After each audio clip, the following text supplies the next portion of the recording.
world of digital media, thousands of YouTubers, influencers, what the world needs right now is one more podcast.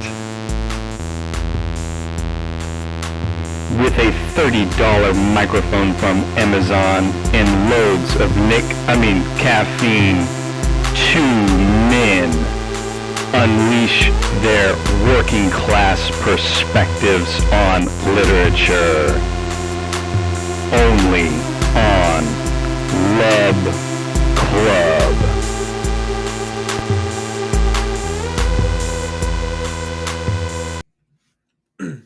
Guys, we're back after a little Thanksgiving hiatus here with this week on L.U.B Club here, Matt Bucher. Matt, how are you doing? How was your Thanksgiving? Doing great. We had a great Thanksgiving. We did stay in Texas, but we went to West Texas and to Marfa. Just my little family of four, and rented an Airbnb there, and went to Donald Judd's Chinati and the McDonald Observatory, which is out there. So, awesome. We had a really nice time. It's much cooler out there. A lot of people don't realize Texas has mountains, but it's actually like almost a mile high above sea level out there. So quite a bit cooler. Yeah. Is that out where like Monahans is? Is that kind of, I think I've been out there when I was a kid, but. No, not really. But sand dunes, not really. No. But farther west, I mean, it's 3 hours east of El Paso, but about 7-hour drive from Austin. So. Oh boy. Yeah. Yeah. It's out near the Prada store. So. That's right. Prada Marfa is actually on the road towards Valentine, Texas, which is a great name. Yeah. Yeah. You watched that UT game? I did watch some of the UT game. I don't really have a dog in that fight, but I do like other people in Austin to be happy. So yeah. I got a little brother who goes to A&M, and then I have a sister-in-law who goes to UT. So it was a fun night for us. Yeah. It's a crazy story in that when I was a kid, I actually went to a youth football summer camp at A&M. For like 2 summers in a row, and it was for kind of lower income kids who weren't afforded summer camp opportunity. It was a sleepaway camp for 3 summers, for 3 weeks at a time. And as part of the deal, the family who endowed this sort of camp, had a deal that if you wanted to go to Texas A&M and you were an alumni of the camp, all you had to do was like contact them, and they would pay for it. That's awesome. By the time I got to be of college age, I was like living in Colorado, and I was like, it just seemed like such a distant time of my life. I was like, it didn't really occur to me to apply to Texas A&M or take them up on the offer of free tuition, but there's maybe some other like alternate reality where I imagined that I did. Yeah. I would be a different person now. But. Yeah, we can kind of open up the conversation to who is, kind of Matt Bucher. Did you grow up in Colorado? Are you a Texas boy, born and raised, or? Back and forth. I was actually born in Colorado, and then my parents moved back to Texas. They're both originally from North Texas, kind of on the border of Oklahoma, Lake Texoma area. And I grew up mostly in East Texas, in Tyler, and moved away my senior year of high school, which that's really what changed my life, is that I was then able to go to college in Denver. I went to the University of Denver for 4 years. And then when I graduated college, I moved directly to New York. And I didn't know you spent some time in New York. Yeah, I lived in New York about 6.5 years or something. And I, wanted to work in book publishing. The college that I went to had a postgraduate publishing institute, which I sort of attended all 4 years as like an employee. And one of my jobs there was picking up speakers from the airport and getting to meet all of these interesting writers and editors and agents, Oh, that's awesome. and driving them around to their speaking engagements. Because I knew then, like, I didn't want to go to grad school and try to be a professor. Even back then, the market for jobs was terrible. Mm-hmm. I didn't want to be a high school teacher. I really just love books. And so I was like, I want to work in publishing. And if you do that, pretty much what I learned from the Publishing Institute is you need to move to New York. So I said, Yeah. okay, I'll move to New York. Yeah. What did you study in college? Did you do like an English major or like a publishing? Yeah, English literature. English lit? Um, Yeah. yeah. And I actually wrote my like senior thesis on um, Rudyard Kipling, which sounds really bizarre. But I was interested in sort of all sorts of things. I wish that I had, taken my love of Infinite Jest more seriously and written my thesis on Infinite Jest. I don't know that I would have gotten any professors to actually read the book Mm-hmm. beforehand, but I had a lot of other interests at the time. But that's when I discovered, David Foster Wallace was when I was an undergrad, and I was also at the time really into Freemasonry, and I was deeply involved with the sort of youth version of Masons called the Order of Demolay. Mm-hmm. And when I was living in Colorado at the time, I was like the head of Colorado Demolay, called the State Master Counselor. And Wow. so I was very involved in joining the Masonic lodges and appendant organizations, including Scottish Rite of Freemasonry. And Mm-hmm. so at the time, I was very into like symbolism and Masonry mythology and stuff. And that's why I wanted to study Rudyard Kipling, who himself was also a Mason when he was living in British colonial India. Yeah. Um, so I had these other interests going on at the time. But part of me wishes that I had focused more on what I really loved, which was contemporary American fiction. Yeah. Contemporary fiction. Yeah. Um, yeah. I was an English lit major myself. I think Matt has like an even faker degree than us. He has like what do you have, Matt? I was Matt like has creative writing, whatever that means, right? no. Yeah. You were like I thought you were writing in rhetoric or something. You No, you're right. I was professional writing and rhetoric, which I actually think is like a pre-law track, you could I think say. maybe that might be less fake than I think English. if you call it a pre-law track, but I did have like a minor in creative writing, which Yeah. look where Yeah. that's gotten me. I almost got a minor. I don't know, something happened with one of the teachers, but so what I did had a you? Oh I'm yeah, go just gonna ahead. say I had a Mhm. minor in philosophy just because I really loved one of my philosophy professors. But I took a bunch of creative writing classes because we had a really good creative writing program there at University of Denver. Is actually the second oldest creative writing program in the nation after Iowa. Iowa. Yeah. Wow. So, Interesting. and Denver is one of the few places you can get a PhD in creative writing. Wow. So a lot of people go there because they don't want just an MFA; they want a PhD. Yeah. PhD. Yeah. Remember one of our professors? We both went to Baylor University. One of our professors had a PhD from Tech, in like creative poetry. Um, so maybe they've expanded that more. But any class that really stuck out to you when you were an undergrad that really got you into like literature? Were you always kind of like scoping out I was always interested in everything the scene? Yeah. Hmm. in terms of the humanities.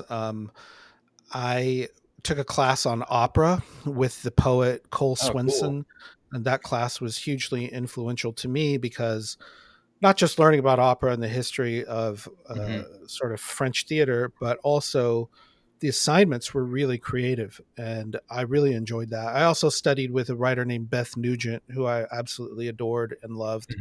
Hmm. She was hugely influential. But I mean, I had a ton of great teachers, one of whom was, the founder of the Denver Publishing Institute, named Elizabeth Geiser, Hmm. and she really encouraged me to move to New York. Now, interestingly, my last year at DU, when I was working at the Publishing Institute, I was resolved to moving to New York. That was my post graduation plans. But little did I know that my future wife was attending the Denver Publishing Institute at the same time. That's So pretty cool. we were in the same rooms, we were in the same parties and stuff, but never met. You Like never met. I didn't really mingle with a lot of those people. Like I was there Mhm. to work. But after I met my wife in New York and we got married, it was pretty cool to realize we had actually, been in the same place at the same time, but Yeah, not that's met. pretty neat. Yeah. So Um, then did she move to New York also to pursue publishing, and you guys just that's ran right. into each other? That's right. And Wow. we met at work, and she was way more successful than me. She was actually a year older than me. And so maybe I met her in 1998. She moved there in 98. I moved there in 99. And she almost immediately got a job with Time Warner Publishing and then got an editorial assistant job at Penguin, which is like freaking holy grail, right? Like to Yeah. get editorial job at Penguin. Um, I was much less successful and worked a series of temp jobs before I got a full-time position at Columbia University Press, where I absolutely Mhm. loved working, and that's where I met her. Is that she later then got a job in publicity at Columbia, and we met at work. But Yeah. that was a sort of golden time, and I probably would have stayed at Columbia forever if they had paid a living wage ever, which there was absolutely no money to be made in book publishing unless you're at the very top. Yeah. So that was a deterrent in terms of a career. Yeah. Um, but you guys going to Baylor, I have to give a shout out to one of my friends who is a sociology professor there, Paul Froza. And Paul is a fantastic teacher, writer, professor, and has written a number of fantastic books that I would recommend all of them. His last name's Froese, Paul Froza. Big shout out to Paul. In terms of Baylor professors, I don't know that you can get better than him. He's really great. Yeah, I wrote down his name. I'll have to give him a little Google. I didn't know we were in the English. He's in the sociology department, so I That's probably, right. we graduated. Geez, I guess 5 years ago. So I don't know when he started. When he was hired, but He's been there a long time. been He's there a been there a long time. long That's time. what I figured. Yeah. Yeah, but his name kind of sounds familiar. What does he Yeah. write? Well, it's sort of philosophical. I mean, he has a great book, actually published by Oxford University Press called "On Purpose: How We Create the Meaning of Life." Hmm. Um, and then he has another book called "America's Four Gods," which is really powerful. I think that's also an Oxford book. But Yeah. that book, "On Purpose," I really do recommend that book. I really love that book. Hmm. Um, So then, how did you back. find yourself back in Texas post? Yeah. Yeah, so that's an interesting story. Um, and it really goes back to Infinite Jest. So I read Infinite Jest when I was an undergrad. When the book came out in 1996, I read it in 1997, and I was like, "Damn, this is the best book I've ever read, like by Now, far." before you go any further, like, how did you were you like in Barnes and Noble, or like how I did was in you the did you tattered hear? cover. I was in tattered cover in Cherry Creek in Denver, which is like Hmm. bigger than Barnes and Noble. It's gone Yeah, now, but at the time it was 4-story bookstore, and yeah. they had a floor that was like bargain books. Hmm. And the book had just come out in paperback in 1997, Hmm. and they had the book stacked up like at the end cap of a supermarket where you would see like soap or Mm. detergent or something, just like Wow. 10 feet high of Infinite Jest. And I remember like a lot of people walking past and buying, just picking up the book. And I was like, oh my God, what is this book? And it was like $10 in paperback. And I was like, I Wow. got to get it. And so I took it home to my dorm room, and I didn't have much else to do. I remember sitting there and reading like, I don't know, 100 pages in a day, and I was just immediately like, I can't wait to wake up tomorrow and read more of this. And after Yeah. like 300 pages of the book, I was just like, oh my God, I have to convince someone else to pick this up. Like I've never seen anything like this. So I was blown away, but like this was before Google existed. This was Hmm. before, like, it was really hard to find someone else who had read the book. Hmm. Um, And I remember going on like Alta Vista and Web Crawler and trying to find Yeah, something some about kind of David Foster forum or Wallace. something. Yeah. Found the Wow. Howling Fantods, which was like great, but Uh-huh. it's a dude in Australia. Um, so it's kind of a long story, but really what I found on there was the email list, Wallace L email list. And when Hmm. I discovered that list, I didn't really know what a mailing list was or a listserv. I'd never joined one. It seemed very bizarre to me to even how to use it. And I joined it, and that changed my life. So when I was in New York, I met tons of people. There was no social media. This is pre Facebook, this is pre Twitter, pre Friendster and MySpace, pre all that. It was just email. Just And email. so Yeah. it was all text based, all anonymous. And there was tons of people who were either coming through New York or lived in New York. And I was able to meet a bunch of them through email and then in real life. And I'll speed things up here a bit, but at some point after I had been in New York a while and gotten married, my life became more domestic. It was less about going out and doing anything. It was working and come home, working, come home. And my wife and I, neither one of us was from New York. We'd always thought someday we would leave it. And so the list back then was much more social. It wasn't just about David Foster Wallace. It was about your life too. And so I Uh-huh. posted on the list one day and said, "Hey, I'm thinking about leaving New York and looking for a job elsewhere. I work in book publishing. Let me know if you have a job available in book publishing somewhere else. If anyone hears of a job opening." And within minutes, someone on the list wrote me back, and her name was Kate Hmm. Rogers. And she said, "Hey, I live in Austin. I work for a textbook publisher. You should move down here, and I could probably get you a job at the textbook publisher." And I said, "Okay." And Wow. so I like said, "Hey, can you even get me like in the, foot in the door?" Like there was no job opening. It was like informational interview. Hmm. And I, you know, booked a flight, and my wife and I flew down to Austin and visited, stayed here for a few days, and I did a couple of informational interviews there at the textbook publisher, which at the time was called Holt, Reinhardt and Winston, Mm. Hmm. and absolutely loved the people there. And they were like, "Okay, we'll create a job for you in editorial doing literature textbooks if you want to move here." And so by the end of that weekend, I'd found an apartment, I'd found a job, I quit my other job, and moved to Austin. So it all happened really quickly. Wow. That's awesome. Yeah. So I It's have to funny ask, when, in yeah. 1997, were people like you're in New York, you're in like the place, were people like talking about? I know you say you were having trouble finding people who read it, but like, were people at Columbia Press talking about Infinite Jest? Was Not really. I mean, he was a celebrity. I would say that, when the book came out, that picture of him on the back cover with the bandana and the hair, he was 33 years old. He looks like a cross between like Jesus and Ethan Hawke. Yeah. And people were like, "Oh my God, this guy is," he was in Time Magazine and in, Time Out New York. And he was his release party for Infinite Jest in New York in 1996. It was a big deal.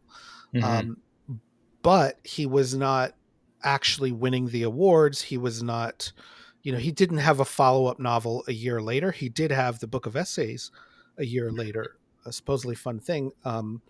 So he was famous, but it wasn't near the scale it was after he died. Mm. So Yeah. in 2008 is whenever he really, I would say, then became real famous and a celebrity. But it was 1997 in Denver. There was no one I knew who had read Infinite Jest. But I Mhm. would say my professor, Beth Nugent, she had actually assigned us the Norton Anthology of Contemporary American Fiction, which in 1997 had a short story in it by David Foster Wallace called Linden. Mm. And I remember reading that and just thinking like, that's fine. Yeah. I was like, it was fine. Like it didn't make a big impression on me.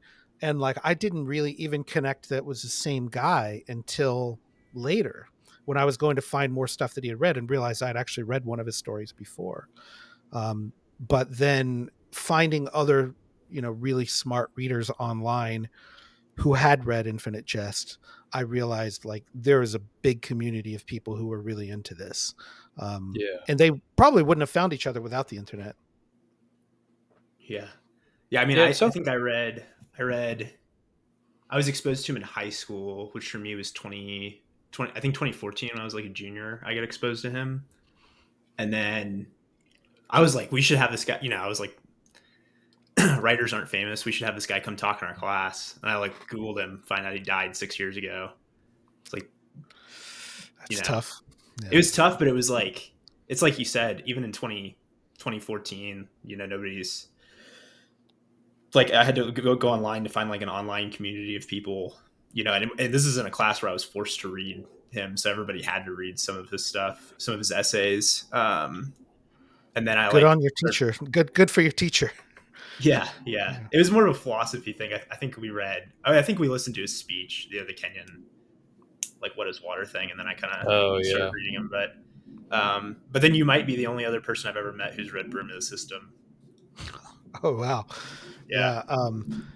That's quite, it's interesting because that my world is like filled with people who have read every single thing he's ever written. So, yeah, it's definitely a different world for me now, like being in the DFW society and the conferences going back to 2014. I mean, I went to the first conference in Illinois, which was in 2014. But even before then, we had a conference in Liverpool in 2009. I went to a conference at City University of New York in 2009. So like academics, I would say, were taking his work really seriously. Even before his death, there was a number of academic, pieces on him. But yeah, it just totally changed after his death in, September 2008. yeah. One of the things, it's tricky with Wallace is because, Matt actually got me into Wallace. And so I actually haven't read everything that he's written because I'm trying to save it. Like I'll do like one every year. So like 2 years ago, I did Girl with Curious Hair. But you still like kind of want to know about him and like dive deeper, but there's only so much published material. And so one day I found myself, I think it was at the Harry Ransom Center like website, and they had some of his old syllabuses that he wrote, and I was like digging through and reading his old syllabuses. So my question for you is like, what's the deepest you've ever gone into the Wallace rabbit hole? Man, Because I know you've been to the Ransom Center. I guess that counts, and you've kind of looked through. Yeah, I've spent a lot of time at the Ransom Center, and well, one of my kids, the middle name is Wallace, so I've named one of my kids after him. But this year at the DFW conference in Austin, which was at the Ransom Center, we had his sister come, Cool. Amy Wallace Haven. So I got to spend a lot of time with his sister and really got to know her. And, she brought some sort of his personal things and effects and pictures of him. And that was really, really special. And like in the archive, there are some of his like childhood writings. There's a poem that he wrote. There's a story he wrote about football. Some of his sort of juvenilia, I think, is actually really interesting. He wrote some crazy stuff when he was in high school. One about the Enema Bandit, which is a Frank Zappa song about like, what if there's a guy going around giving enemas, and like, that's a funny story. So, I mean, you're right though. Like there are other people who, they don't want to read everything because they don't want to be done with him. And I get that to some degree, but there's a lot of dead writers, right? Who their canon is complete now, and you can obsess over that however you want. I also think that there are that hunger for sort of reading his unpublished material is not so great of an instinct, or it is unsatisfying. It's unsatisfying in some ways. Like you'll read something, and And another one of my favorite writers, this is a good example, is Nabokov. Vladimir Nabokov had this sort of unpublished, unfinished novel. He died in 1977, and everyone knew there was a book out there called The Original of Laura that he was working on when he died, and they put a lot of pressure on his son Dmitri to publish that book. They're like, oh, we have to see this. It must be, this great last thing that he was working on. And so they published it. Random House finally published it in 2009, I believe, as the index cards that he was working on. And, like a lot of readers who loved Nabokov, I went out and bought the book, and I found it deeply disappointing. It's sort of unsatisfying. And it was like, actually, I don't know that it added much to my experience of loving his work, to read something that was like half finished and incomplete and really didn't make a lot of sense. I feel the same way about Go Set a Watchman, which was the Harper Lee book. Harper Lee never published another book, and then they were like, oh, we have to put this pressure on her estate. And really, they kind of like maybe even forged a document to get her to sign something to say she would be okay with publishing it. And then the book comes out and people were like, it's not that great. So maybe it would have been fine actually just staying unpublished. So that hunger to read everything someone's written, there's no one who is perfect, and plenty of writers have stuff that gets thrown away or not saved for a reason. That's very true. Yeah, there's a reason why you edit and revise. I got the deepest I ever got to, I think that I would say I ever got to David Foster Wallace is I learned to play tennis last year because I read Federer with Flesh and Knot again, like reread it, and I was like, this is just like a beautiful game. I started watching a lot of tennis, and then I started going out during lunch and hitting serves. Yeah, that's funny. You're not the first person I've heard who has said that, who has gotten really into tennis or playing tennis, or even just following tennis, because basically Wallace described it so well and made it sound appealing. I have to admit, I have not gotten into tennis because of Wallace. Yeah. There's a lot of things you can get into because of reading him, I think. You got to pick and choose. There's only so much time. Sure. Well, back to you, Matt. Any, aside from, David Foster Wallace and writing and reading, do you have any other like hobbies and interests?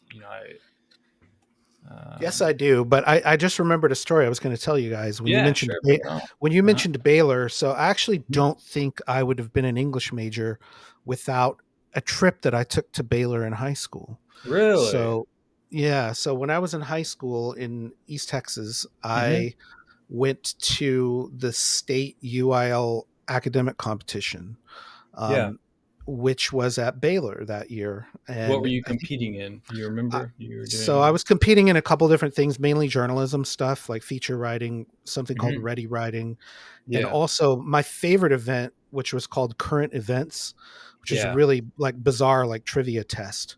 They would be like, who is the current prime minister of Burma and what is their signature policy? I read a few of those questions. Yeah. Yeah. And it's like, well, if you read The Economist every week, you probably know this. So I actually did really well at current events, not so well in the finals of the journalism events. But, I'm there for 3 days and my competition lasts an hour. And, I got to go see all of the finals of the one act play, which was amazing. Like if you ever get to see high schoolers one act play, like the state finals and anything, really impressive. But here we are in the campus of Baylor University. I think this is 1993, maybe 1992, 93. And I was there with my friend Steven, and the two of us were staying in the dorms, basically just living on campus for 3 days. Right. And going to the cafeteria, staying in the dorms, going to the bookstore. And when we were in the bookstore, they had a book that I wanted to buy. It was a hardcover book of Nicholson Baker's book, The Fermata. And this book is basically like hardcore pornography.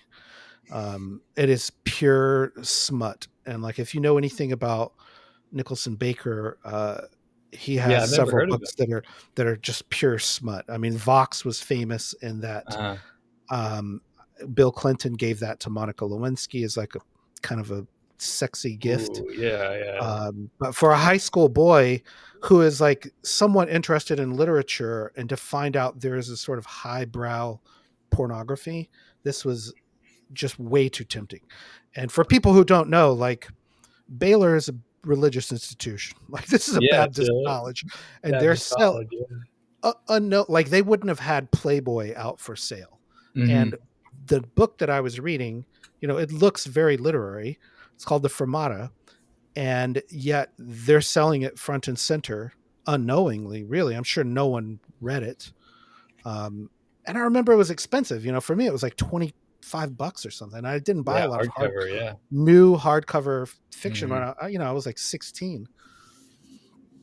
So I bought this book and I brought it back to my dorm room, and sort of undercover, like, I don't want anyone to know we bought this book. My friend Steven knew, and he wanted to read it as well.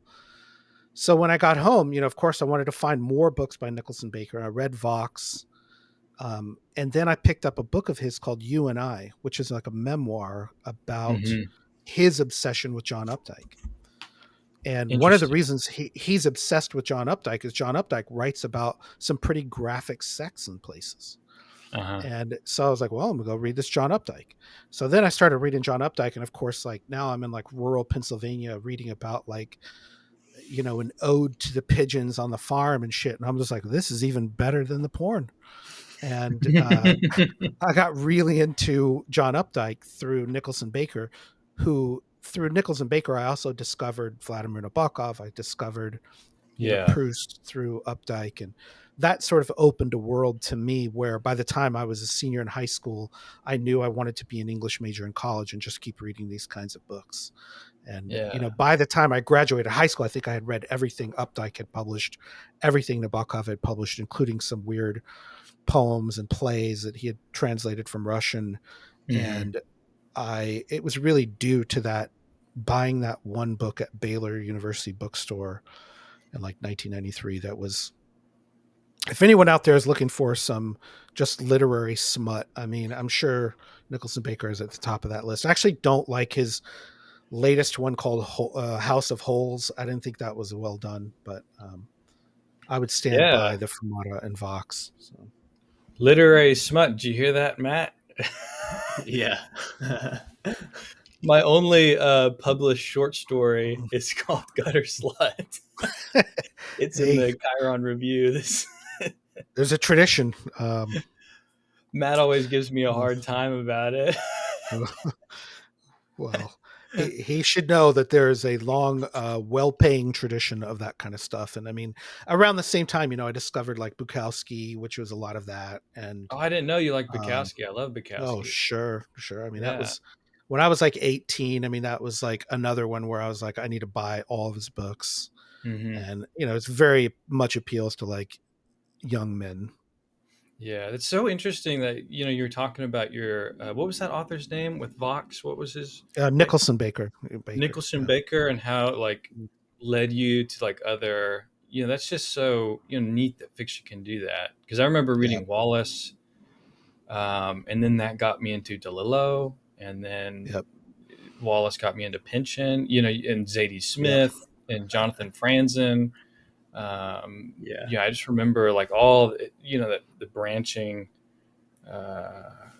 effects fiction can have is pretty cool. Of course, now one of the things that happens is you go on Google and you're like, authors like David Foster Wallace, and it shows you Pynchon, and then you read Pynchon and you're like, this is nothing like Wallace at all.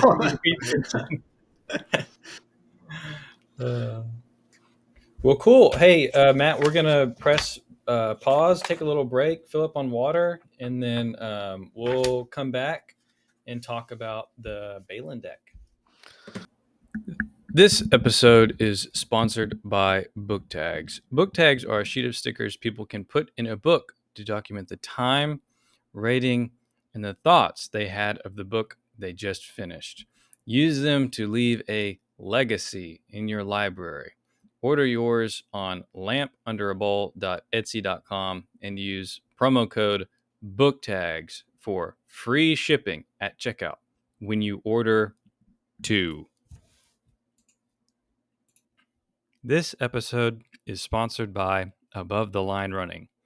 Are you looking to improve your pace in a scientific and researched way? Or are you just looking to get in better shape? If that sounds like you, go to AboveTheLineRunning.com and book a consultation. Your first 30 minutes are free. When you subscribe, you receive weekly training plans tailored to your needs, performance, and schedule, plus daily access to your coach, all for just $60 a month. Book your free consultation now at AboveTheLineRunning.com. Okay, we are back. Finally talking about the Balin deck. One of my opening questions I have for you, Matt, is what made you want to write a shorter book? Like what, Yeah, that's a good oftentimes like question. novels, they're kind of a little longer. Would you call this a novella, really, or? Sure. Sure. Yeah. I don't know how you define that, but sure. Uh-huh. No, it's a good question. I mean, one is I get that because I'm a big fan of like huge encyclopedic novels, right? And Yeah. people are like, "Oh, I'm surprised you didn't write 1,000-page doorstop." But Mm-hmm. I mean, I love all kinds of books. I have tons of books that are really short that I really love. But part of the problem is like I'm not a professional full-time writer, and so like one, I don't have time to write a 1,000-page novel. Um, Mm-hmm. and this is the format of the book. I think is actually integral to the content of the book, which is, for in my mind, some of it is about the tension between reading a paper book and doing everything else in life, which most for us now is on our phones. Yeah. And there's some tension that I feel in myself, in my kids, in all of our lives between being on your phone like 10 hours a day and doing literally anything else. So Yeah. I was very conscious that like if I put out a book that was 500 pages, fewer people would read it than if I put out a book that was 100 pages or 99 pages. And Mm-hmm. that's just a very simple piece of arithmetic that I wanted more people to read it rather than fewer people to read it. Mm-hmm. Um, and if you open up the book and look at it, the length of the paragraphs are all extremely short as well. And Yeah. so I wanted it to look accessible and not like a dense wall of text when you opened the book.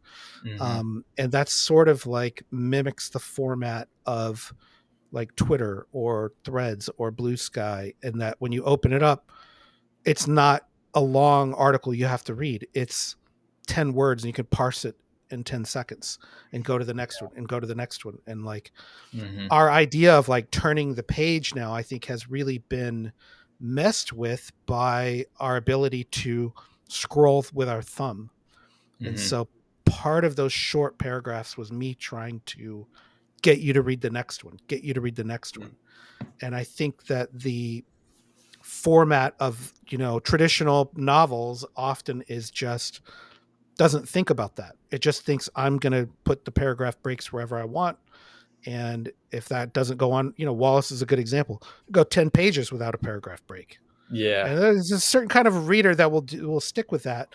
But I think those numbers of readers are actually going down every year, Mm-hmm. and I think it's a struggle, man. I worry about it. Yeah, it Yeah. I like. reminded me in that sense of if you've read Galapagos. I think it was Galapagos by Mm. Vonnegut. Um, that book, like, I think every page is like a chapter, and so it just reads Spilled super water. fast. And as I was reading your, is the Balin or is it the Beelan deck? Did we Beelan, I say Beelan. Beelan? Like as I was reading the Beelan deck, I was like, I started to realize that I was having the same reaction. Right? It's like, well, I'll just read another page. I'll just read another page. And then Right, suddenly you're halfway through it. right. Yeah, and that's very intentional. I think of for me when I pick up a new book and I think I don't have 4 hours to sit down and read it. I might only have like 4 minutes, and Mm-hmm. even if I can just turn one page, I think I've made progress, right? And like, oh, I've read another page, or read another page, and it's something in your brain that tricks you into that. So Mm. that's why I sort of chose to stick with those very short paragraphs. And I mean, it also fits the content of the sort of trivia and facts that are in the book. Hmm. Yeah, and I was also thinking too, with the, it felt PowerPoint slide esque. It went with the, the content of the book, like these short kind of little Right. slides, if you will, which was pretty neat. It's pretty Yeah, neat. so I really do work in corporate America and have a corporate job where I have to look at PowerPoints, whether I like it or not, a lot of the Uh-huh. times. And that can be very disheartening sometimes to see text that I feel like would be better represented in a Word document get cut down and shoved into a PowerPoint slide. Mhm. Um, and there's this sort of question like, are people really reading that? Like when you do a PowerPoint presentation, you're actually encouraged not to read from the slide. You Yeah. want other people to read it, but what I've found for the people who do read from it is they're usually afraid that people aren't going to read that, or Mm. they're using the slide in a totally different way, which is more like the notes section, like there's a notes section in the slides. Yeah. But the character in the book, who is pretty much me, is like really ambivalent about this idea of even being asked to create a deck, um, which is just an existential sort of crisis of like have to go make a big deck, and there's a lot of like disappointment and anger and spite about having to do that. So Yeah, and even the term deck is kind of like like when you're in corporate. I used to be a teacher, and so like when you kind of come up with different names for things, it can be it's yeah, PowerPoint, but now we're calling it a deck, and yeah.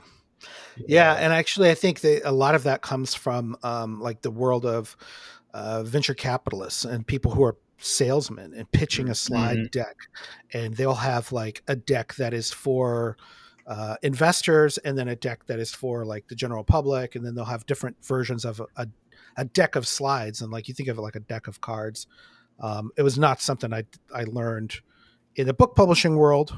It was more hmm in the corporate world that you get these different slide decks, which can be really I don't know, important and sometimes, and I sort of resented that fact as well. So yeah. One of the like throughout the book, he has trouble naming the deck. And so I was going to ask you, like, why is it so hard to name things? And then you specifically reference the title of like Gravity's Rainbow, which is like this, monumental piece of American literature, postmodern literature. But even Pynchon, you reference in the book, was considering, I forget what he was considering as an alternative title, but um, why is it so hard to name things, Matt? Is what I'm getting at. yeah, uh, that's a good question, and there's a bit of a joke in this whole thing in that hmm he uh, he originally wanted to call it Mindless Pleasures, which I hmm think was could have been a title of Infinite Jest as well. Um, the character in the book is really struggling with what to call this deck, what to put on the first slide, because it is the first thing you hear about a book. What is the title? Who is the author? Right? Like those two things will lead you somewhere, and it can be really appealing or not. And he goes through all these potential titles, and in the end, the title of the book is like the Beelan deck, which is kind of a Yeah. joke of like Mhm. it doesn't matter, like it's a really shorthand in a way. Yeah. And there's also a joke in there, and that the Beelan deck is like TBD. hmm So this is like a placeholder. Nice.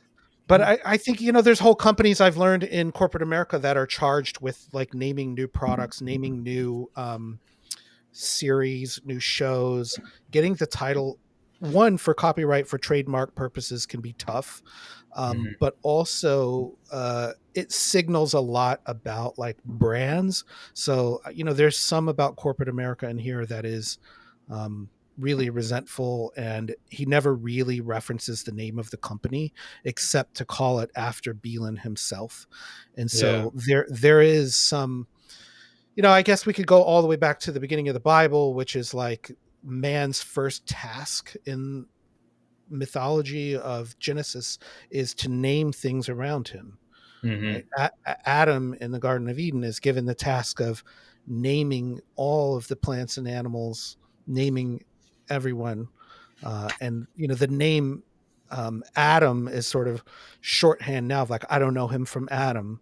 And so Yeah. names in general are super important, um, not just in the business world, but also I do believe in art.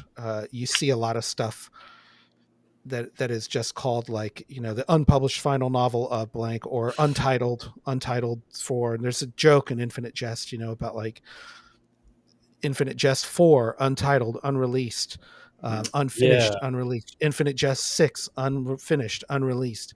Mm-hmm. And there's just that whole thing about titling is really important. And I got to say, as someone who has kids, it's one of the best parts of having kids is naming them. Yeah. um like it's actually really fun to name another human being. Mm-hmm. um like you never ever get that chance unless you become a parent. um Yeah. so in a way it can be really playful, or it can be, like I say, this really serious like brand thing. But in general, you see writers who struggle with titles, some who don't, some who struggle with endings, some who don't. um, and for me personally, I've loved coming up with titles before I've come up with anything else.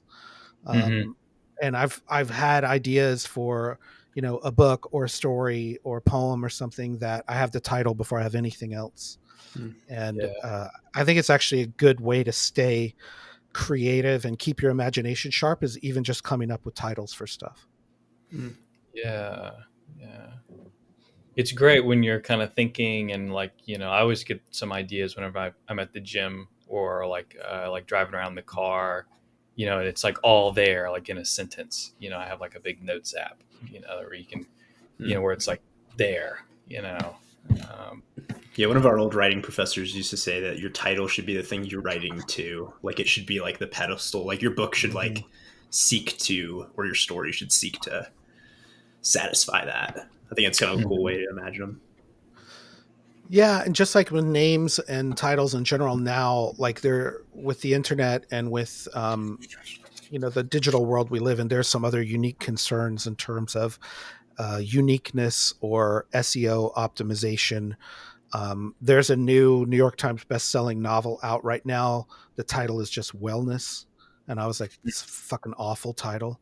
Like, someone's gonna go home and Google like wellness book and never find that book. Yeah. That's a terrible yeah. title. Or there's a book by a writer named Jean Hanff Korelitz that I read, which is really great, called The Plot. And then the book is Mhm. just called this. The sequel to it is called The Sequel. And I'm like, this is terrible. Like the cover is terrible. The title is terrible. Like you're never going to be able to find this book unless you know the Unless author's you already, name, which is really unique and uh-huh. Googleable, right? But if the author's name was like Joe Smith and the book was called The Novel, you'd be like, I'll never fucking find that book. Yeah, you'll never Um, find it. but Yeah. if it's called, if you put Beelan Deck in there, there's only one book that's going to come up, and it's this one. Mhm. So that was another concern. Yeah, making it stand out. Um, you mentioned the CIA infiltrating like the Paris Review or like Right. funding. Did that really happen? Like the Yeah, no, that's CIA true. backing all That's these true. literary journals? That's crazy. Yeah, and actually discovered some of this by doing some research in the Ransom Center Uh-huh.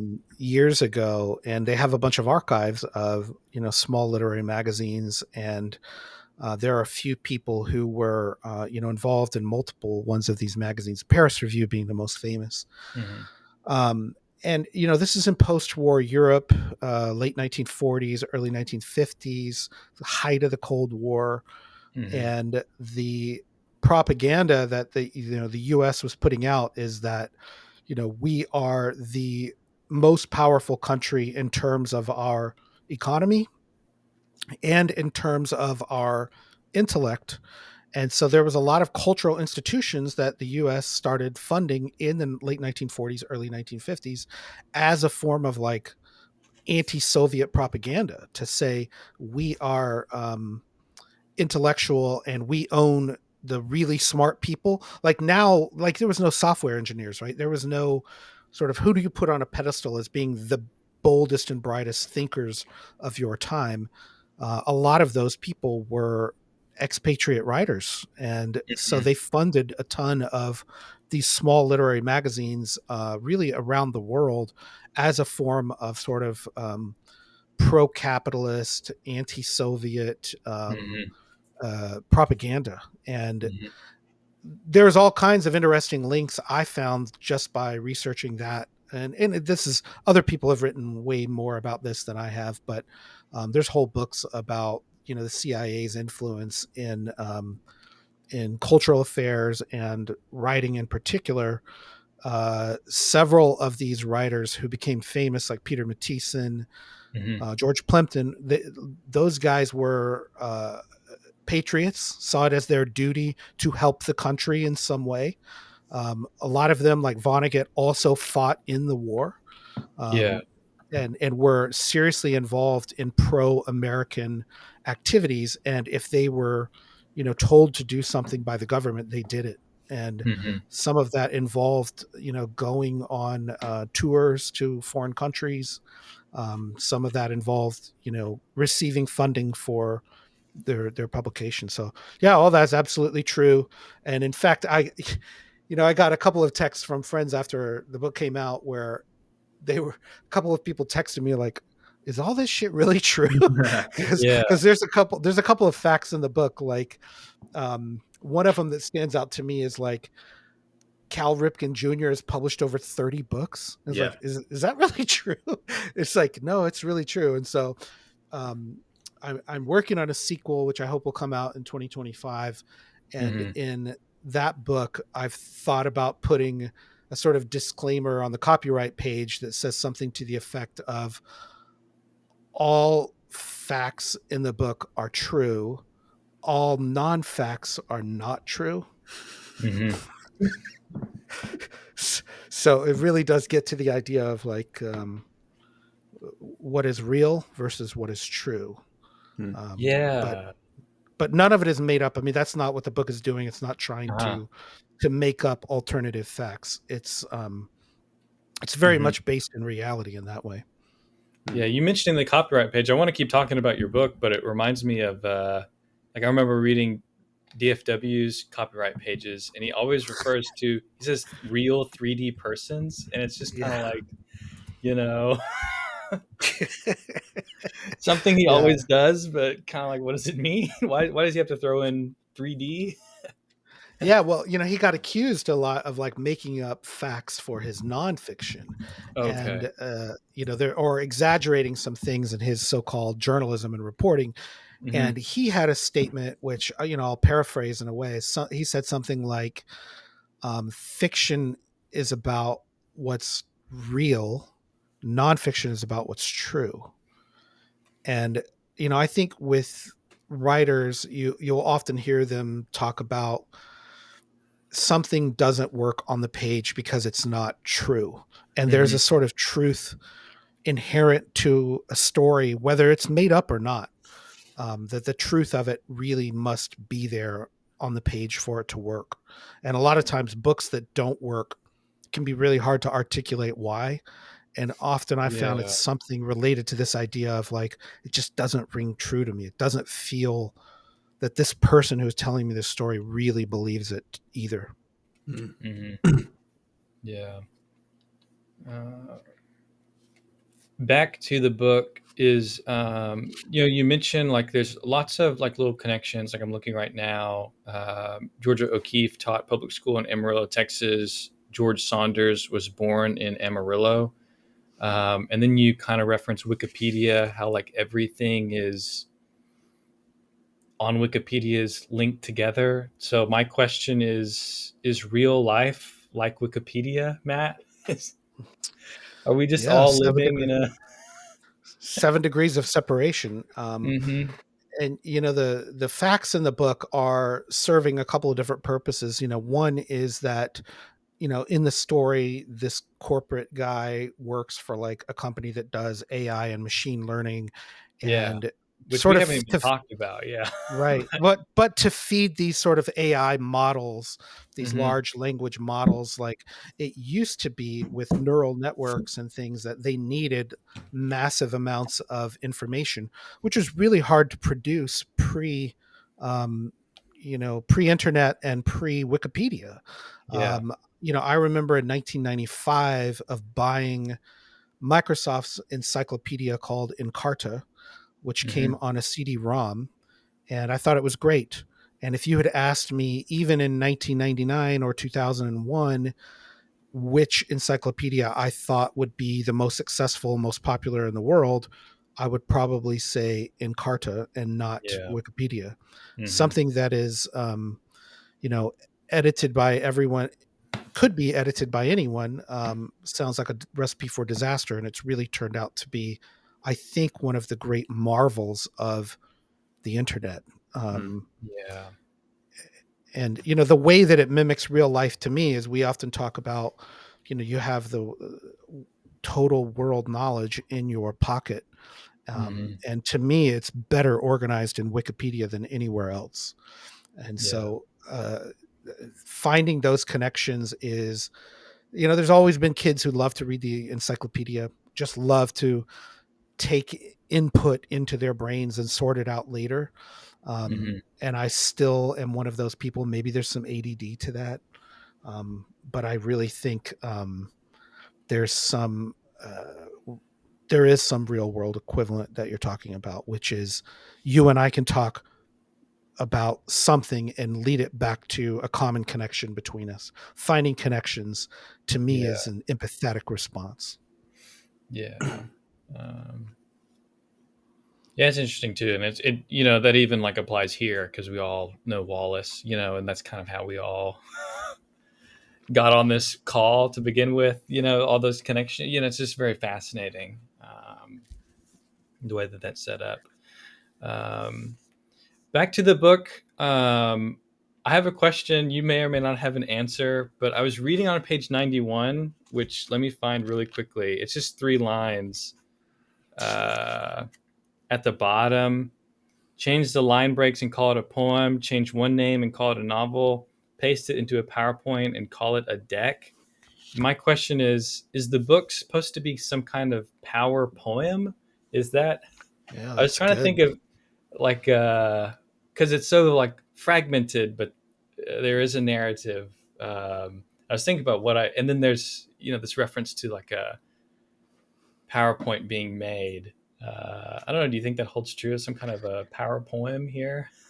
Yes, with the caveat that I absolutely hate PowerPoint, and Yeah, it's an anti PowerPoint thing that I don't it's want an anti uh, PowerPoint. Yeah. in that format, or I don't want people to actually have to interact with PowerPoint in any way. Mhm. But the poem part of it is very much true. I mean, I do labor over some of the lines, or lines that I write down. I think, I like, are very short and poem like.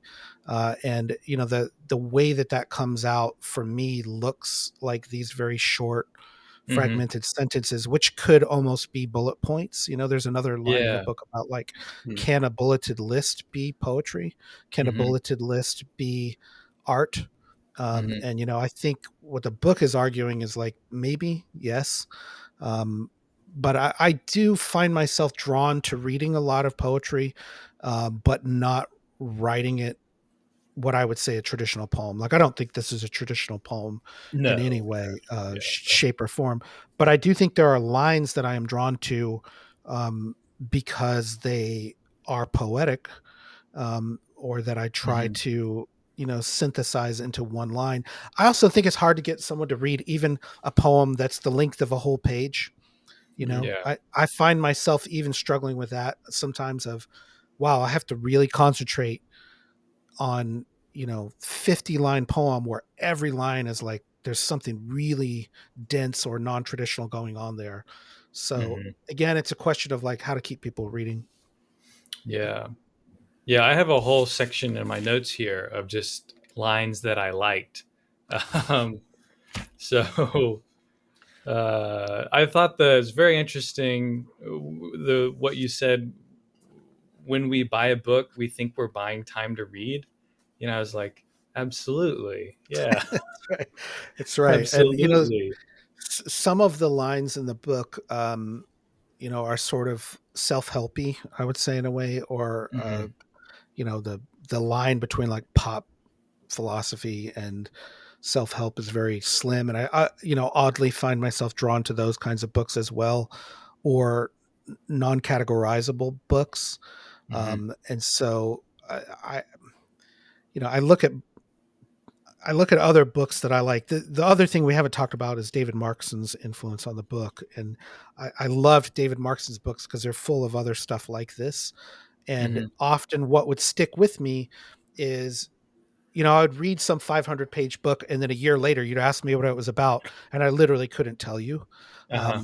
But then I would read a David Markson book, and I would remember a few lines of it, and I thought, wow, that's almost as valuable, or maybe more valuable to me, that I remembered, Then a the whole few book. really a few lines that were really powerful and really stuck with me, rather than this whole novel where I literally couldn't name any of the characters a year Yeah. later.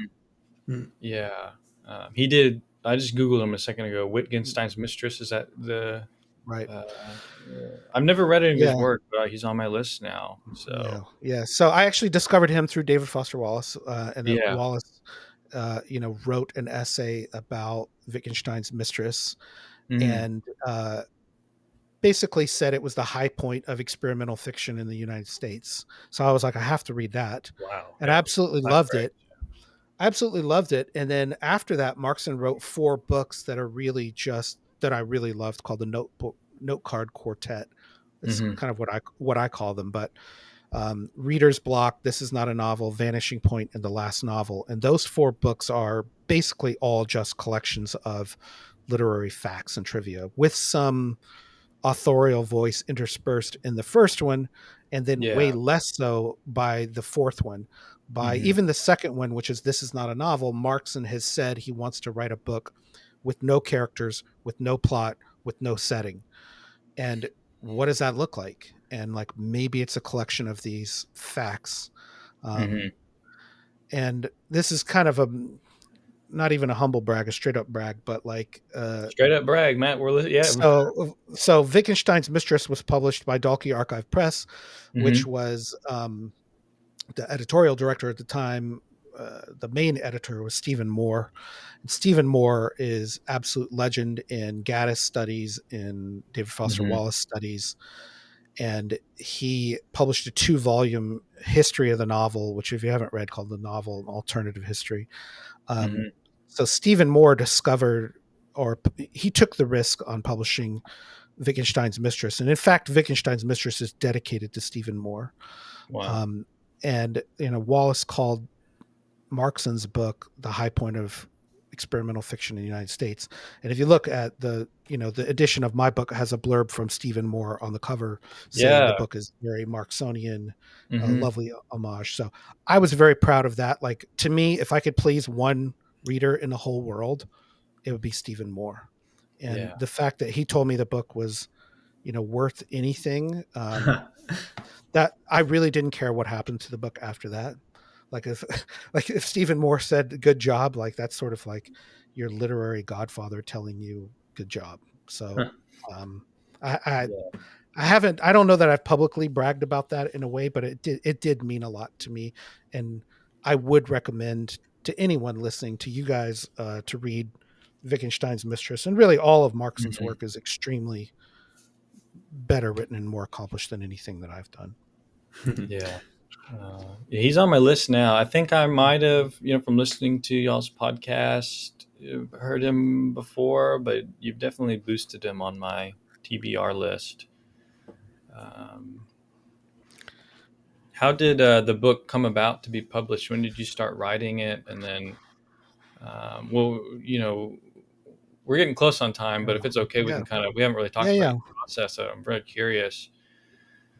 Yeah. We can go over.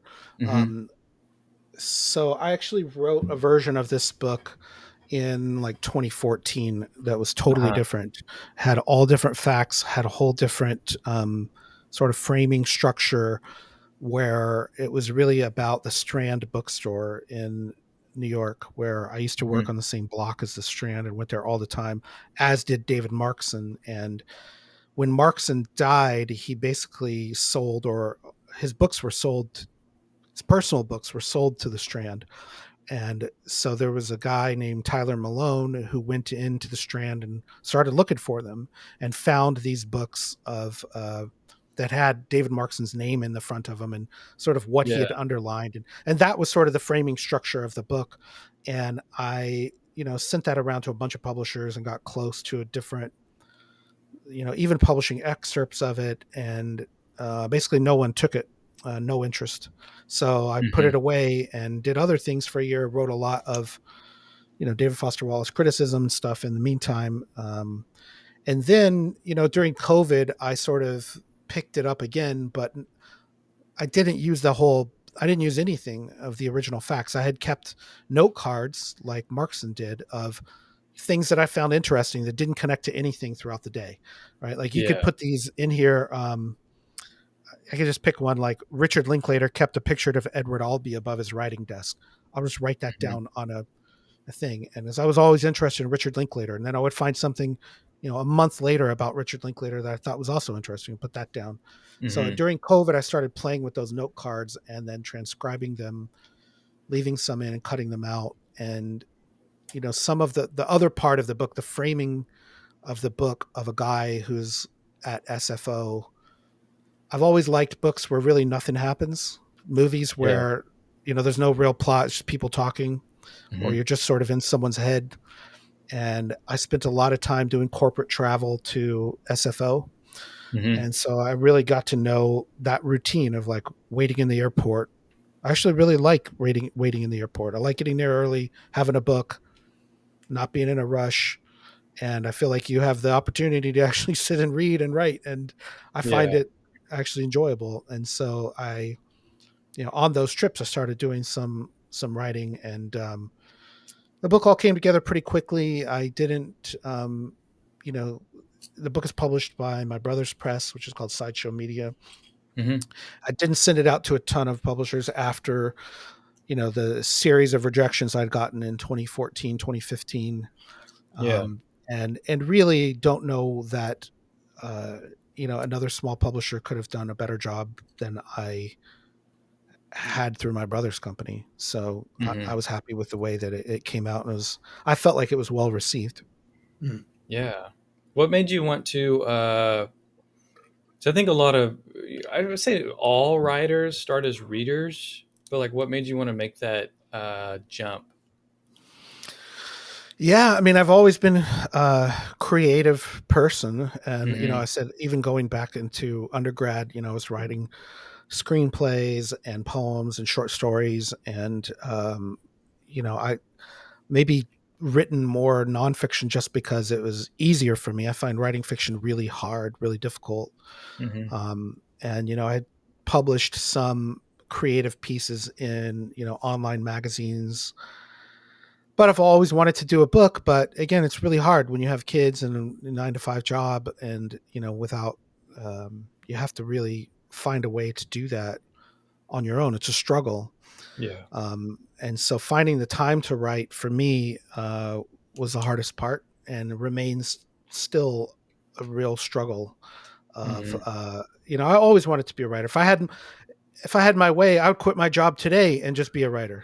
But I also like, food and shelter and clothing and healthcare and things like that. So, even my experience in book publishing was like not much money in the whole thing. And I'm not saying I'm a capitalist pig, but I do like having like reliable healthcare and food and things. So. A little bit of extra spending money. Yeah. Right. You want to go through your writing process with the time that you have? You just kind of sit down and are you a morning or a night person or Definitely not at night. I'm better in the morning for sure. And I do a lot of writing by hand. So interesting. I write in these journals, which I really love right now. Most of the book was written in these Blackwing composition books. And I feel very free in those. Like it doesn't have to be perfect, and Mhm. I can skip around. Or I can go back to a page and say, "Oh, I'm going to finish that paragraph," or "I'm going to add to this," and I'll jump around, writing by hand a lot, and then I'll take those once I finish one of these Blackwing composition books. I have 4 or 5 of them over here that I've finished since 2020, and then I will transcribe it into a Google Doc. And then as I transcribe it, there's a lot of shit I won't transcribe. I'll look at it and say, "Well, that Yeah. wasn't very good," or I'll improve it as I go. But the transcription process usually pretty quickly, and Mhm. that actually helps shape it a lot. And then once I had it into a Google Doc. I'll copy and paste the whole thing into a Word doc, and Yeah. then clean it up more there, read through it. As you can see, this Mm. thing is very sculpted in a way. Like there's a lot of things that were in between the spaces that have been cut out. So I do see it as more like a sculpture of stuff that there is a lot, and then I whittle it down smaller and smaller Yeah. until it's shorter and I think better. I think there's probably even stuff in the book now that I could cut out and make it better. So One of my questions was, mm, given like the, kind of like statement poem-esque fragmentary, like how do you edit? Like, and then you do have a plot since it's kind of about, this guy basically getting on a plane, right? right, right. So you don't really have much, how do you, I mean, you're Yeah, I mean basically to just working me, off theme at that point almost. yeah, I mean to me, there is a rhythm to it. Like when you're Hmm. reading something, what makes you stop reading is usually something that breaks the rhythm of that, and Interesting. so you have to kind of reread it again. And a lot of it is very, um, I wouldn't say musical or like walking. Like when you're walking, there's a rhythm to it, right? And then Hmm. if something messes up your rhythm, you trip and fall, or you want to sit down, or you're tired, you try to pay attention to those. What are the pain points, and what is something that just doesn't sound right, or it could have been better. And often I'll cut and paste stuff. I can move stuff around, and I'll say, "Oh, Yeah. I know a line that would be better here, but it's in later in the book," and I'll go Hmm. and copy and paste it in because I know that it'll fit better here. So there's a lot of like rereading page by page. And Hmm. the manuscript that I'm working on now, which I feel like I'm pretty much done with, but it is, let's say, roughly 120 pages in Word. I'll divide that up into like 10-page chunks, and then Hmm. go through each of that 10-page chunk and to say, do these 10 pages, do they pour smoothly? Do they Hmm. feel smooth? Does it read? Is it easy to read? Is it enjoyable to read? Is it fun to read? And Yeah. that's part of my question with this book, is like I wanted it to be enjoyable, Hmm. and not just like, oh, you could get through it, but like actually people liked reading it, and that's what I Yeah. was one of my goals. Hmm.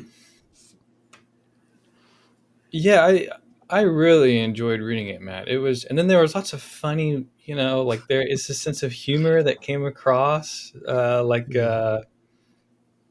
One of the ones that I wrote down was, my plan for the deck is to use it as a sort of intellectual grenade on the way out the door. There's Yeah. a lot of stuff like that where I wrote in the margins funny or nice or insane. And then it's all like combined with all these, kind of touching details, like the buying a book, buying time to read. I really enjoyed reading this, Matt. Yeah, that's one of my favorite lines. Another line which I'll brag on, which I really Hmm. like, um is I'm probably misquote it now that I've put myself on the spot. No, It's you're something good. like, a chicken is just the method an egg uses to make another egg. Yeah, I wrote that down. Yeah, Which I, yeah. when I put that in, I was like slightly proud of myself. Hmm. But I did want there to be humor and jokes in there. I mean, I really do think, for me as a reader, I don't want to read something that's super or takes itself too seriously all the time. Yeah, you can't. And, Yeah. the other one that I have gotten a laugh out of before is the fact that James Joyce struggled to make it as a writer I financially, remember and we're reading talking that. James Hmm. fucking Joyce. Um, So, I mean, don't feel too bad. Like I'm talking here about like there's no money in writing, but everyone knows that. Like, Yeah, everyone knows that. Yeah. Yeah, it was really an enjoyable read. I think it's really fun. well, I appreciate you saying that, and the fact that even one person thinks that, or one person besides Stephen Moore thinks that is an enjoyable read, is totally worth it to me. And I even though it's not 1,000-page encyclopedic novel, it's a sort of Wikipedia novel, Mm. and I wanted That's there a a lot to be yeah. going on. We didn't talk about my family history that is in here. There's a lot. Beelan is a family name on my dad's Mhm. side. There's a lot in there about sort of my takes on AI and art. Um, Yeah. but there's a lot going on, even though it's 100 pages of a book, or even fewer words than a normal novella. Probably, I still wanted it to be thought provoking in some way. Yeah. Yeah, one of Yeah. I my think. favorite lines about sorry, Matt, is like you said art as art, which I was like kind of giggling Yeah, about art as that's sorry, right. Matt, go ahead. No. Yeah. I think like reading it, finishing it, and then I think something I've kind of said about it's like writers who write for people, you know, they write for the first read. Writers who write for Right. like writers write for the second read. And I think Right. like this book it's like short word count wise, but very dense. And I think it's the kind of thing that you have to reread the second or third time to get like the appreciation out of. Yeah, thanks for saying that. And I mean, I've thought about that too, of like who is the audience for it, and the readers who I guess that I'm trying to talk to are like people exactly like myself, Mm. which Yeah. is really all that I can think about when I'm writing. Like, I don't think about like how do I appeal to tons of other people. Like, I really do just try to shut all of that out and write for people who are clones of myself, Mm. exactly like myself. And what that comes out is, some people who have read a lot of other books that I have read, and also people who have some experience, sort of having to suppress their creative life in service for the job. Right. Yeah. And I feel like that is very common, and probably always has been, but even more so with the sort of technocratic state that we live in now. Mm. Yeah. Yeah, what you're saying reminded me of that old, writing adage. I don't even know where it came from, but I use it. I like it a lot. It's like you want to write the book that you want to read. You know, Yeah. I don't really have a source for it. It's just kind of one of those floaty Yeah. writing. You My know, good friend Austin Kleon says that a lot. Like, uh-huh. write the book that you want to read. Yeah, And if there's sometimes a frustration of going out to read a new book or look for a book, and then that book not living up to what you thought it was going to be. Yeah. hmm And so the answer to that frustration is like, well, then you go write the book that you think that was going to be. You thought yeah, that was going to be. And for me, that's why, like, there is stuff in here about a guy writing with a pencil and field notes. hmm You asked in the first half of the conversation, like, do I have any other hobbies and things that I do? And one of them is like, I'm super into collecting vintage pencils, and oh, contemporary wow. pencils Yeah, as well. hmm Pencil, uh, absolute nut historian of stationery products. hmm Um, and I just hoard up and collect all kinds of, field notes is one, Blackwing pencils is another one. But through that, like, that has been like I wouldn't be true to myself if that didn't come out in my work somehow. yeah, and the Mm. novel. Yeah, yeah. I'm a Lloydstrom guy. I like Lloydstrom. Their notebooks. Yeah. It's it's, it's all right. It's all right. It's It's all right. You prefer field notes?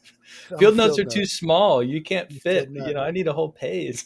Well, this is a bigger field notes like this that you can draw on, and Uh-huh. that's a bigger format. So they have some bigger format like steno books and stuff, but that's fine, hmm man. I showed you I was writing mostly in these Blackwing composition books, and I really like Yeah. Blackwing's paper as well. But anyways, that's just one of my obsessions. I have a lot of other interests. Wikipedia being a big one, obviously. Like, hmm I look at Wikipedia literally every day.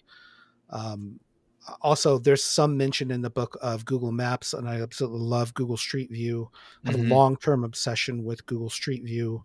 In fact, I have a Tumblr that I have posted on for 15 years of a daily image from Google Street View that I have taken a screenshot of. There's over 4,000 photos in there. It's pretty cool. So I absolutely love Google Street View. I find it very pleasurable. I'm very good at the game GeoGuessr. If you're on there, you can find me in GeoGuessr and add me. Nice. Yeah, I've seen some clips, but I'm too. I wouldn't do very well on the GeoGuessr. I'm really good, and not to brag, but I'm really good at it. Yeah.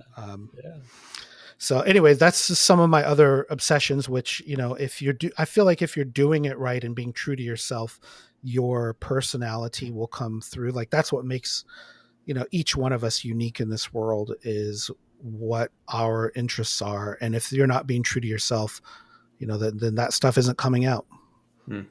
Yeah. Yeah. It always reminds me of that, Cormac McCarthy quote where he's like, writing is the like 8th most interesting thing I do.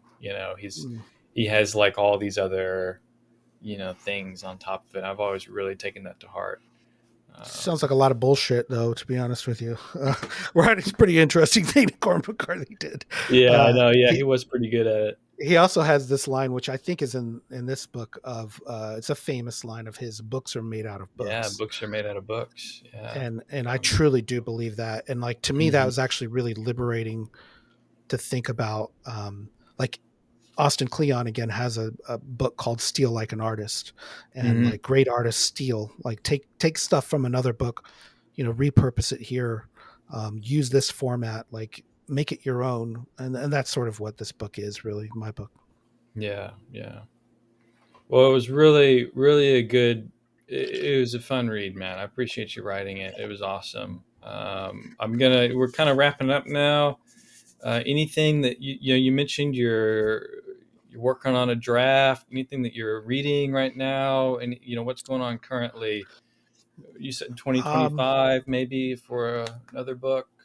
Yeah, so I had an excerpt of that new book published in Puerto del Sol, which I was really happy about because that was one of the little journals that David Foster Wallace had published a story in the 1980s. Awesome. Puerto del Sol, that excerpt is there. I could send you the link to it. I've been reading a lot of graphic novels. Like I'm really into graphic novels. And what titles? I just read a fantastic one, which I've been going back through, called Sunday by Olivier Schwarin, who is a Belgian writer, I believe. It's one of the most interesting, ambitious books I've read. And I really think graphic novels can do a lot that, traditional novels can't, just like films can do a lot that novels cannot do. Yeah. Another one that I read this year that I really love is by Sammy Harcum, called Blood of the Virgin. Strongly recommend that book. It's about like a B movie writer in LA in the 70s. But there's a lot of heart in that book. I really loved it. We've tried to keep the Concavity Show podcast going as well. So I've been reading some books, in service of that. But I am hopeful that this next book will come out from me in 2025. So if you guys liked the first one, I hopefully like the second one. I'll pick it up. It is kind of a sequel, like more of the same, but the structure of it is a little different. But yeah, that's basically it for me. I've been reading some Texas writers. Like I've gotten through this other project, interested in sort of the literary history of Austin and Texas writers in general, a lot of whom I think are forgotten. A guy named Tom Lee, a guy named A.C. Green, Billy Lee Brammer, really interesting, talented writers who I just feel like their collections are all at Texas State, at the Whitliff collections. So I'm in 2025, that's one of my goals. I'd like to go to the Whitliff collections at Texas State Library and in San Marcos and see. Cormac McCarthy has some stuff there too. I was going to mention there's a big block that's going to come open right in 2025. A big block. So that'll be fascinating. Yeah. Well, where can people find you, Matt? We'll wrap it up, and then thanks again. We'll have to, when your book comes out again, we'll have to have you on if That would our be little awesome. podcast is still kicking. Oh, you'll still be around. Well, I'm very easily to Google. You can find basically all my links at my website, mattbooker.com. I don't post as much anywhere except on Instagram, Mm-hmm. less so on Twitter. Although I still like Twitter, I'm not an anti-Twitter person like some people. Mm-hmm. But yeah, all of my links are on my website, mattbooker.com. And you can also search for my name in Apple Podcasts, and Concavity Show will come up. I would also put in a plug there. I have a project I did last year called Monthly Audio Newsletter, Mostly About Nothing, which is in Apple Podcasts and Spotify. And it's really a robot voice of mine talking over a bunch of clips from dead writers. So Interesting. the first episode is on Anne Sexton. I'm really proud of that episode that I edited, just sort of because I love editing audio. And Mm-hmm. I had a bunch of clips of Gertrude Stein that I had saved, and I made I think, a fun little episode about Gertrude Stein. So could send you that link as well. Yeah, cool. Yeah, send it my way, and I'll put it. We have the Yeah, email chain cool. going. I'll put it in the description. But Cool. thank you, Matt, for coming on. It's been really fun. Thanks for being our first guest here, episode 11. It's Hey, pretty cool. happy to be here. Yeah, thank you. Thank you. Thanks, Matt. Thanks, Kyle. And thanks, everyone. Yeah.